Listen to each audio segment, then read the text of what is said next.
ఈరోజు దేవుని వాగ్దానము సామెతల గ్రంథము 19వ అధ్యాయము 21వ వచనము. నరుని హృదయములో ఆలోచనలు అనేకములుగా పుట్టును, యెహోవా యొక్క తీర్మానమే స్థిరము. ప్రార్థన.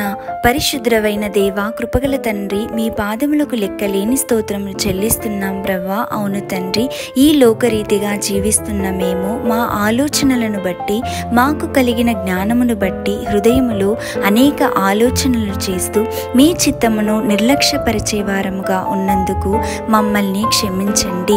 మా జీవితాలలో ప్రభువా, ఏది జరిగినా అది మా మంచి కోసమే అని అర్థం చేసుకునే జ్ఞానమును మాకివ్వండి. ఈ ఉదయకాల సమయంలో ప్రార్థిస్తున్న మేమందరము కూడా తండ్రి, మా జీవితాలను, మా హృదయాలను మీ పాద సన్నిధిలో అర్పిస్తున్నాము ప్రభువా. మీ చిత్తానికి మాత్రమే లోబడి నడుచుకునే మనస్సును మాకివ్వండి.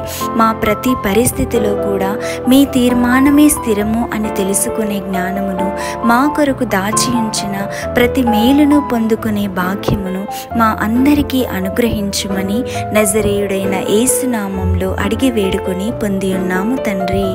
ఆమేన్.